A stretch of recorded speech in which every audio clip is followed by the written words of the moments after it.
စေတုံနေရင်အင်ရှင်ဝင်လာတော့အင်ရှင်ကဘာတွေပြောသွားလဲဆိုတော့ဒီဗီဒီယိုမှာပြောပြပါမယ်အလုတ်လောက်တာအလုတ်သမားတက်ရောက်ထဲလားဆိုပြီးတော့နန်းကိုကိုမမမေးတာတွေရှိတယ်ပေါ့နော်အလုတ်သမားကတခြားလူတွေလည်းရှိပါတယ်ဒါပေမဲ့သူတို့ကကင်မလာကိုကြောက်ကြတယ်ပေါ့နော်ကင်မလာကိုမကြိုက်ကြဘူးဆိုတော့နန်းကနန်းတက်ရောက်ထဲအလုတ်လောက်တာကိုပဲရိုက်ဖြစ်တာပါပြီးတော့ comment မှာမေးလာတဲ့ခန်းစည်းကိုဘယ်လိုခေါ်လဲဆိုရင်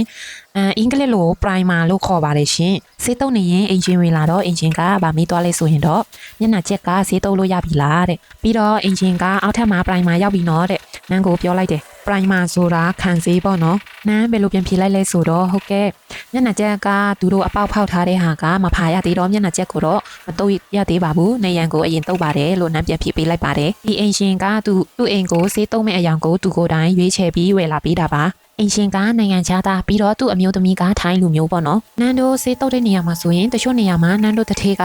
ဆေးကိုယ်တိုင်ဝယ်တယ်ဒါပေမဲ့ဒီအိမ်ခါကျတော့အင်ရှင်ကသူကြိုက်တဲ့အယောင်ကိုသူကိုယ်တိုင်ဆေးဆိုင်မှာတွားရွေးပြီးတော့ဝယ်လာပေးတာပေါ့နော် CB မှာစာပို့ထားတဲ့လူတွေနဲ့ပြီးတော့ comment တိုင်းကိုပြန်ပေးနိုင်ဖို့နန်းအသက်နိုင်ဆုံးစူးစမ်းပေးပါမယ်ရှင်ဒါပေမဲ့တခါတလေနန်းမအားတဲ့ချိန်မှာတော့မပြန်ပေးနိုင်တဲ့အခါတွေရှိပါတယ်